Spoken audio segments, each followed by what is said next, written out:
We don't have to if you don't want to. No, I don't care. I just wanted to make sure to be presentable. Yes. Okay. Yeah, that shirt's awesome. Better than I do. I get my hoodie on and. All right, welcome everybody to Woodward Tigers special bonus episode as we feature the great Joe Doyle from Prospects Live. He's director of the MLB Draft, does all behind the scenes stuff, and this time of year is especially busy for him. So, Joe, we appreciate you taking the time to talk to us about the draft. And before we do, Chris, you want to ask our first time guests the question we always ask our first time guests? Yeah, I didn't realize. Yeah, first time guest. What's your earliest baseball memory?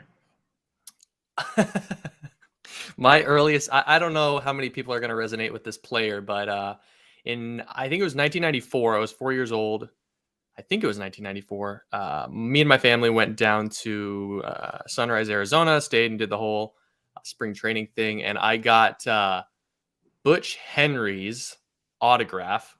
And I remember I was yelling, Butch, Butch, Butch, give me your autograph. And I was yelling and yelling.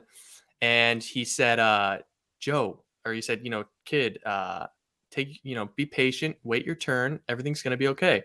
And my dad still lives it up to this day. He's like, you learned a valuable life lesson from Butch Henry. Former Red Sox, right? He bounced around Mets, Mariners. I mean, he's around. Nice. So, Chris, you want to go ahead and start things off here? Oh, yeah. Well, I mean, as Roger's saying, you guys over at Prospects Live do tons of awesome content, but lots and lots of draft content, too. I feel like every time I go over there, there's a new article, and it always has your name on it. So I don't know where you get the time to do that. But, I don't know. But, yeah, I mean, we got the draft coming up in like 72 hours. Also, to rumors swirling, I was talking to you before, and we have a question later that we get to more specifically. But I guess, Tigers pick at 12.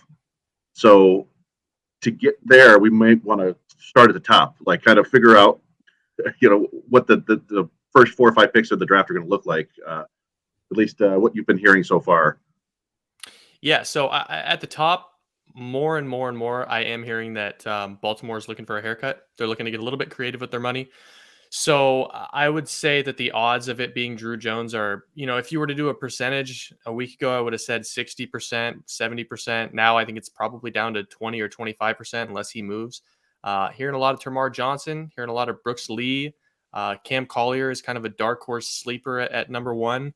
And I tell you what, guys, if Drew Jones does not go number 1, and more importantly, if Drew Jones doesn't go number 2, I have no idea what's going to happen in this draft. It is going to spiral out of control. Yeah. Especially because with the college arms having injuries, what have you, that kind of plays the part where in terms of where we might see a pitcher drafted in the first round, even with the injuries with, for example, the left-hander out of Alabama, Connor, drawing blank, this last name.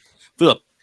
For a guy like that, he's been projected to go to Detroit or anywhere from Detroit to down to, I think, the 20th, 21st pick. But with the college arms being in a special case this year, is that why hitters are going to go so fast because of that? Yeah, I think in general, one thing that us as prognosticators of the draft do is we rank guys based on ceiling, but when the draft actually rolls around, models and big league organizations really like peace of mind. They like floor, if you will. So I think, healthy pitchers will probably do quite well this year. And I also think college bats that have just proven it, all those college outfielders that have proven it over the last 12 months, they're going to go a lot higher than people think. Some of the high school arms, some of the high school bats, some of these, more enigmatic players, I guess, if you want to call them that, in the later rounds, they might slip a little bit. But in terms of Detroit, I continue to hear Gavin Cross. I continue to hear a college outfielder and Jace Young. I have not yet come across the Connor Prelip rumor in terms of speaking with industry sources. So until I hear otherwise, I still think it's going to be a bat.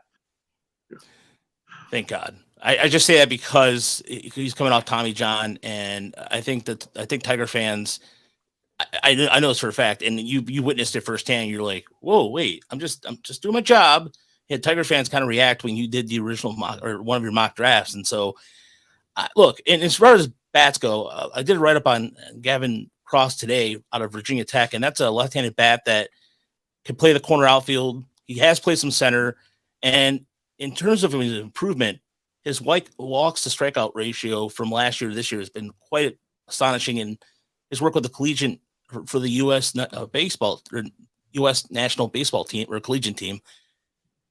Where, as far as he goes, he can go anywhere too, somewhere from the 5th pick all the way down to the 20th. Yeah, I think he's the perfect example. I think, and this is as of like 3 days ago, that Gavin Cross is number 1 on Detroit's board. That's what I've kind of been alluded to. That's what folks have suggested to me. I think he's the type of player that goes well before the Tigers pick. And the reason I say that is because he's proven, he doesn't strike out. He takes his walks. He can really run. His tools are a lot louder than his season performance would probably suggest. Like, just because the guy hit, I don't even remember what it is, like 12 or 13 homers. I think most people think he's got more raw power than that. He can really run. He can really throw. He's got a great throwing arm. So when you stack Gavin Cross up with some of these other college outfielders, really you have a hard time finding any other college outfielder that checks more boxes than he does. And he can play him in center in a pinch. You can definitely play him in right field. You look at a guy like Jace Young, who people like to, put him right there. Jace Young has a little bit more question marks surrounding the defensive position and the athlete as a whole. So that's why I kind of think Gavin Cross is set to come off the board in the top 8 picks, but we're just going to have to wait and see what happens. Yeah, and the whole thing is just kind of interesting. Like, when you mention the scenario where Drew Jones doesn't go in the top 2 picks, I'd never even considered that. I just figured if he doesn't go 1, he's going to go 2. But if he doesn't, then there's who knows what kind of chaos that might ensue, because money gets involved there pretty quickly. But and we always know, like, that's just kind of where the Tigers are picking. It really depends on what kind of strange things happen in front of them. Like last year, I don't think up until 10 minutes before it happened, I don't think anybody had Frank Mazzucato going to the Royals. Or maybe Davis going to the Orioles, the Pirates. To the Pirates. Yeah. So, and those sorts of things can really, the ramifications of that keep going. So I'm curious. This is just a shot in the dark. Is there somebody who you think might sneak up there into the top 10 that people aren't expecting? Yeah. So we're putting out our last mock draft tomorrow, and the guy that I think, and I mocked him to the Tigers before, I think Oklahoma righty Cade Horton is going to sneak up, and I think he'd actually be gone before the 12th pick. So that's a guy that, nobody has in mock drafts right now. That's a guy that nobody really has in the top 15 of power rankings right now. You throw that wrench, you throw that firecracker into an actual draft, and it just sets things apart. I mean, I was, tweeting with the Cespedes Family Barbecue Boys today. They mocked out last year. They said, who's the best at doing these mock drafts? Jim Callis was number 1 with 6, and Prospects Live and I don't remember who it was. I think it was maybe Fangraphs or someone else had 5. But like, that just kind of speaks to it, right? Like the best sourced person in the entire world in this thing got 15% right, 18% right. So all it takes is one little bombshell and the whole thing goes up in flames. And so on the flip side of that, Tigers fans are kind of happy, I think, or they should be happy that Ty Madden ended up falling all the way to 32 to them. I mean, the rumors before the draft were that, like, hey, he's slipping a little bit. People don't like his fastball. I don't know if anybody saw him falling that far, but usually there is a guy or two who fell. I think, Khalil Watson fell, McLean fell a little bit, I think. So is there anybody that you think could be in for a bit of a tumble there? I don't know this for sure. Reading the tea leaves, I kind of think Blade Tidwell is going to have a similar kind of fall as Ty Madden did. I could see him being available, after pick 35, after pick 40. I think the real one that everyone's looking at is Kumar Rocker. Like, is Kumar Rocker going to go in the top 10? Is Kumar Rocker going to go after pick 40? Nobody really knows. I don't think the Boston rumors are very substantiated. They obviously loved him last year, but a shoulder surgery changes things immensely for everybody involved. So to answer your question, yeah, like Blade Tidwell would certainly be a guy that I had circled as potentially falling a bit, but we're just gonna have to wait and see what happens. There's one guy that keeps coming up in higher and higher boards, and that's Zack Nedo, who he goes to a smaller school, Campbell, home of the Fighting Campbells, apparently. But as far as the competition level is concerned, is that really going to play a factor in where he's going to be going in this draft? Because I personally, if he fell to the 12 at the Tigers, I'd be fine with that too. Yeah, so Zack Nedo was one of, if not the best hitter on the Cape last summer against the best competition in the country with a wooden bat. So, and the kind of the same can be said about Chase DeLauder. Like, yeah, he's playing at James Madison, but he crushed it on the Cape, and Zack Nedo crushed it on the Cape. So I don't think Campbell is going to have anything to do with where he ends up. I think if he were to post the line that he did in the SEC, he's a top 5 pick, no questions asked, game over. He might go 1-1. But since he did it where he did, I mean, he might fall into the top 15. But yeah, there's a chance that he could be there for Detroit. And I want to run back to Cade Horton real quick because it's a really cool story. And I was playing this out in my head earlier today because of all these kind of pre-lip rumors. And I was like, why would you go pre-lip over Cade Horton at this point? Horton actually has more innings in college. He performed at the highest level, just blew people away. He also has a TJ, but he's back already. And it's the same kind of like his fastball, I think, is at least certainly harder than pre-lips. And the slider, they got similar breaking balls. Like, well, what about pre-lip would make people take him over Horton other than the thought 2 years ago that, like, hey, this guy could be 1-1 in 2 years? Yeah, I think it's kind of like, what's your favorite ice cream at Baskin Robbins? Like, pre-lip is a lefty, Yeah. and he throws a really heavy fastball and he's got a good slider. And those are, a lefty throwing 97 with a long body is pretty tough to find. You can find power righties a little bit easier. I would take Horton over pre-lip. I mean, on our power rankings, I've got Horton 10 full spots above pre-lip. So yeah, I'm with you. I don't think handedness is really that big of an issue, especially in the modern game with how good stuff has become. And I don't think you could find a person on earth that would take pre-lip stuff over Cade Horton stuff. So another guy that comes to mind too that got some really good strong comps to Hunter Green, Mackenzie Gore is Dylan Lesko out of Buford High School. Talk about what makes him so special as a guy who could potentially in that fall in the Tigers range as well. Yeah, Lesko is really interesting because it's not often that you find a guy who's been the guy, the top player, the top performer, the most projectable since he was 12. And he's like all the way to the time that he's drafted, still that guy. It's really unfortunate that he went down with an injury because I think we'd be talking about him in the top 5 picks, top 6 picks had he not gotten hurt. Listen, Dylan Lesko can rush it up to 99. It's got a good metrically appealing fastball with a lot of spin. He throws a curveball, which he can command. It has great shape. He throws a slider, which he can command. It has great shape. And he's got a 70 grade Dylan Bundy changeup that can get a ton of whiffs. So, Dylan Lesko just checks every box outside of he's a high school righty that just went down with Tommy John. So we have him slightly below Brock Porter because of the injury risk and because of Porter's size. But I mean, anybody that ends up drafting Dylan Lesko is potentially drafting an ace outside of the top 10 picks, which is just really tough to do. I mean, and that's been kind of the hallmark of this whole draft class. Is all the injured pitchers. And so many of them had potential to go top 20 first round. And it feels like, the Tigers pick at 51 again. So it's so hard to project out there, but it feels like at least one or two of those guys is still going to be around. And it seems like a great bargain buy to me. But, who knows? Maybe all the teams will think that and they'll all go off the board in the 30s. No, maybe Tidwell will be there.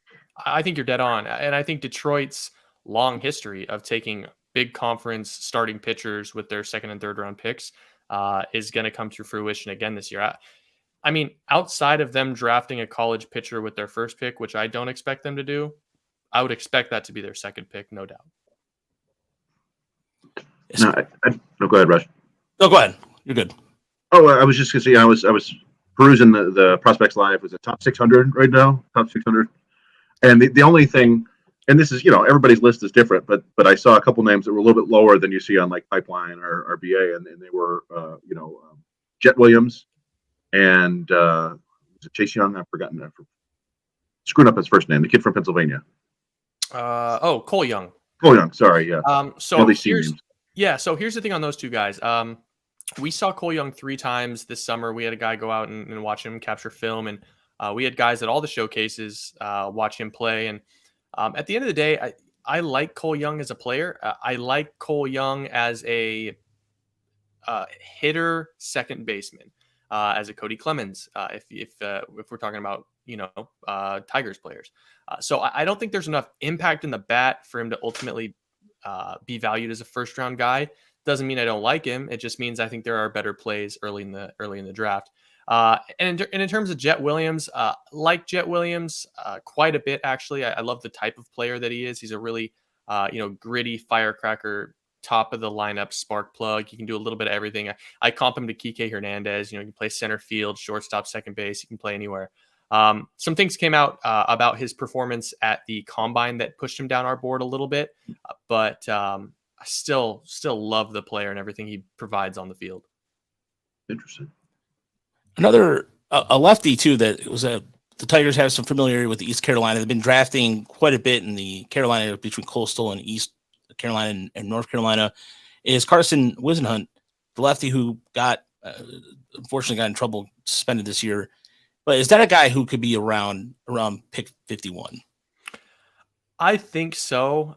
I think the interest in Carson Wisenhunt in the first round is a little bit overblown. He's been pretty, I'll be frank. He's been pretty underwhelming on the Cape, up to 93, 94, but not commanding the fastball, not commanding his pitches. But what would you expect? He's going to be a guy that's pretty rusty. He didn't pitch all year. Right. So if you can look past that, if you can look past the actual performance on the Cape, there's a chance he goes in the first round. But I tend to think he slots in kind of in that 40 to 50 range in the Carmen Majinski, like Jared Schuster type ranking area that those guys had in the past. So yeah, I think there's a chance that he's there later in the draft, but he's certainly got some work to do, some development ahead of him. Now you cover all this, objectively, and it's great. But you're also still maintain a kind of a fandom of the Mariners, at least a rooting interest, if you will. It's the same way we do with the Tigers. I'm kind of curious, who's your ideal pick for the Mariners? That's a good, it's Zack Nedo for what it's worth. If Nedo gets to 21, but I don't see that happening. It's weird, I started covering the draft like 5 or 6 years ago, and some years I just don't have a rooting interest. Some years I just kind of want to see how the draft rolls out. And I'm really more interested in the process. I want to know, do they go full slot in the first and then over slot in the second, or under slot in the first and way over slot in the second? That's the part of the draft that really brought me in, the money and how it's moved and how it's strategic and tactile. So, to answer your question, I would like to see Zack Nedo fall to Seattle. I think he's a great kid. I think he's a great talent. But other than that, man, I really don't have a rooting interest, as strange as that sounds. I think after you do this for so long, Joe, you just after a while, you kind of almost give up your fandom. Like, for example, you just appreciate the game. Yeah. And I've learned a lot more that way versus just kind of having a rooting interest in it. And it's expanded how I look at the game. And yeah. Chris, as far as anybody else is concerned, the only other player I had a question about that I'm not gonna lie, if he's around too, it's just such a strange draft, and the anticipation for it. Jacob Berry out of LSU, because again, that also fits the Tigers' motif. Definitely. SEC, big bat. We saw this with Daniel Cabrera. What about Jacob Berry that stands out a little bit versus somebody like Cabrera, who I'm not going to lie, it was kind of an underwhelming pick for myself for the Tigers, and he has not been able to perform as of yet. Yeah, definitely a much stronger player than Daniel Cabrera. I love Daniel Cabrera. I thought he was going to hit. I'm really surprised that he hasn't hit. But Jacob Berry is it's all polish. It's all, it's a high floor. It's a guy that's definitely going to hit. It's a guy that, if there's a hitter in this class that has a shot at being a big leaguer in 2023, it's Jacob Berry.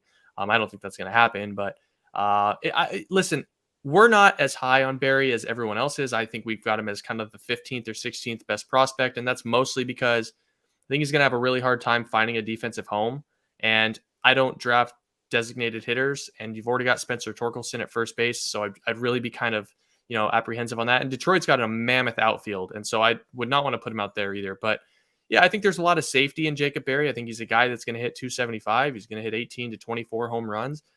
Might run into a couple of all-star games, but he's never going to flash. He's never going to kind of have that star upside that some of these other players do. And the last player I was interested in asking about, because I think you touched on him earlier, but it seems like a guy who was viewed as like a top 5 pick, and then for sure top 10 pick, and now nobody's really sure, and it's Chase Young. He's viewed like one of the better hitters in the draft, but he seems to be sliding down lately. Say the name one more time. You broke up really quick. Oh, Jace Young. Sorry. Jace Young. So yeah, it's another situation where he's just kind of positionless. You know, he's a fringy second baseman. He's a fringy third baseman. He doesn't have a great throwing arm. So you put him at third base. There's a little bit of a liability on, coming in on balls or going to his right. And he kind of slowed down towards the end of the season.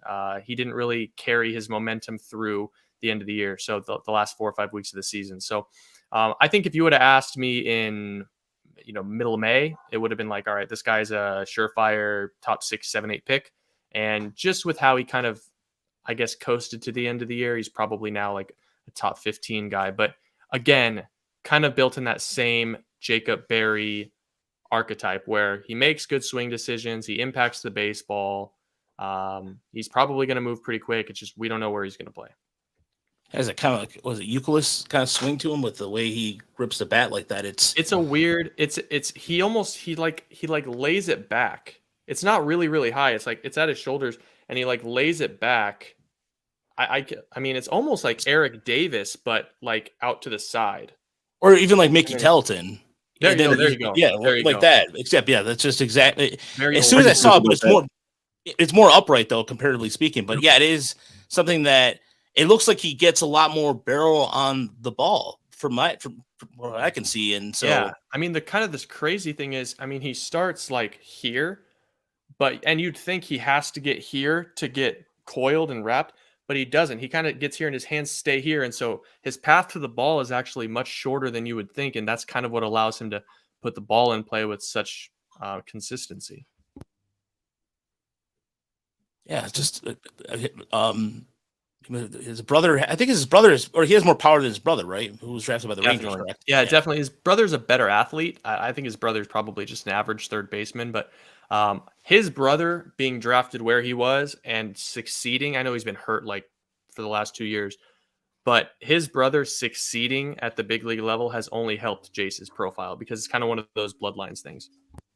I was just talking to Raj about that yesterday or whatever. The questions with Jace or Josh were like, hey, can he turn on the ball more? Can he hit, like, because it was like power to the opposite field, and he's learned how to do that a little bit better. And people were like, yeah, it's definitely the defense is a little questionable. Like, yeah, he can handle third now. So you do take things like that, like hey, maybe these guys have the makeup to understand their weaknesses and get better. But when I look at Jace Young, I see kind of a thick lower half that maybe there's not a whole lot he can do about. Yeah, I kind of wonder whether or not Jace Young's body is going to be rebuilt, I guess, at the pro level. He is thick on the lower half, and Josh was a little bit thicker too, and they've really got him pretty cut now. Again, I know he's been hurt, so we haven't really been able to see it over the last 2 years, but I do want to see what Jace Young ends up looking like after he's a year and a half into pro ball, because he might be a totally different player. Yeah. Yeah, and the last question, Chris, did we ask this question? I don't think we did. And this came from our Facebook group. Since the crop of college arms is not very good in this draft, should the Tigers stay away completely from college pitchers, or should they reach to get the guy they want? So that's a good question, and I think the most value can be found in this class in the college pitchers, because you're talking about guys that have been docked pretty hard for injuries and for lack of innings. So, I mean, Connor Prelip might be able to be had at 12, and he was a potential number 1 overall pick 18 months ago. Blade Tidwell might be able to be had at 35, and he was a potential top 5 pick coming into the season before his shoulder started bugging him. Kamar Rocker, he could have been the number 1 pick last year. Shoulder injury. Now he might go outside of the first round. We really don't know where he's going to end up. And there's a number of these guys. I mean, I think Peyton Pallette would have been a top 20 pick. He's going to be in the top 50 now. Reggie Crawford, a lefty that throws 102. I mean, come on, like, that's insane. And he might be available after the first round. So there's a lot of those guys. And I think while there's more risk, there's also a pretty decent chance of landing like a front of the rotation starting pitcher at a point in the draft when you never would have had a shot at that, like in a normal year. So I'll say this to Tigers fans. If you end up drafting an injured college pitcher at 12 or at 51 or wherever their pick is, I wouldn't write it off, because you might be getting a top 5 talent that slipped to you in a weird year. And I think Tiger fans will be fine with that, especially the way the development has been under Chris Fetter, under the what's the guy's name? Chris, I'm drawing a blank now. The Gabe Rivas. Yeah, Gabe Rivas has done a really good job with that. So, and let me say this. Let me say one other thing, because I think this is a bit of a I think there's a misconception in this class with the hitters, specifically the college hitters. Everyone likes to say college hitters are like the closest thing to development and working out, and they're the safest pick, blah, blah, blah. Every single one of these college bats in a good draft year would probably be closer to the 20 to 50 range. The guys that we're talking about going early, like 20 to 50 range. Gavin Cross has holes in his swing. Jace Young, less so, has holes in his swing. And outside of those two, and Zack Nedo. Zack Nedo doesn't have a hole in his swing. Outside of those three, every other hitter in this class has a significant red flag in front of them with their development, whether that be hitting a breaking ball, whether that be hitting 95 plus. All of these guys are nothing close to sure things. So I would feel great about Jace Young if you're in Detroit, because I do think he's got the highest floor, or Jacob Berry. I would feel pretty excited about Neto. I would feel pretty excited about Gavin Cross, but none of these guys are sure things. Like, none of these guys are Torkelson or Adley or even Austin Martin. Austin Martin had better metrics. So I would just say keep that in mind. This will all boil down to how Detroit develops that player, and you can subscribe to whatever position you want in terms of what Detroit's good at. I think they're good at developing college pitching. Personally, it's just they've had trouble with injuries, and you can't plan for that. Yeah. No, I know. I had one quick logistical question with Reggie Crawford. If he gets drafted, is he drafted from Tennessee or from UConn? That's a good question. It's a really good question. UConn still, right? Because I would think UConn, because I don't think he's enrolled at the University of Tennessee yet, and that'll happen in August. Yeah. Okay. Yeah. It's like being committed to a school then. Yeah. Buck like Porter Dylan, isn't from Clemson. Yeah, exactly. Dylan Lesko's not coming from Vanderbilt. Yeah. So. No, but that's about it. In terms of the development for the pitching is something that the Tigers, for the first time, as I can remember, are able to develop consistently. I mean, we saw that with Bo Brisky. We're seeing that with Garrett Hill, and the lower rounds have paid off. So, Joe, you got the next mock draft coming out tomorrow. What else are you guys doing this weekend? How big is your coverage? Because every year Prospects Live gets bigger and better. What are you guys doing for the draft on Sunday? So for the draft on Sunday, we're actually dialing it back a little bit this year. I have to be in a wedding this weekend. So the commitment that I have, it's not during the draft. It's just inconsiderate. Hashtag draft back in June. Yeah, that's right.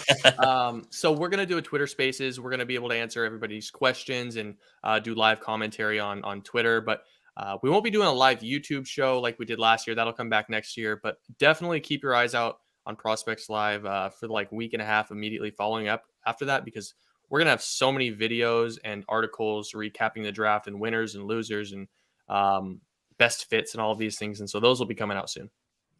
So if you see any video on Twitter and doesn't have the Prospects Live brand, I guarantee you they took it off, because everything out there, 90% of the video out there is Prospect Live. So do not try to rip them off. Nobody covers it better, yeah. And nobody covers it better than you guys. You guys do fantastic work. And thank you for taking the time this afternoon to join us. And again, go to prospectslive.com, go check out the content. And if you want extra content, the Patreon is well worth the price. Thanks, man. Yeah, we appreciate it. And shout out to Tyler and Ian and Will and Brian and Brandon. I mean, the list goes, Jackson. All of these guys go out and get incredible film every single week. I'm just kind of the messenger. Yeah, Trevor's done a really good job. All these guys. Tyler's a fantastic host. Reese, Reese. Those guys are fantastic, and they really know their stuff. And I've learned quite a bit from it in my time there. So, Joe, thanks again for your time. Absolutely, guys. Appreciate you having me on. Thanks, Joe.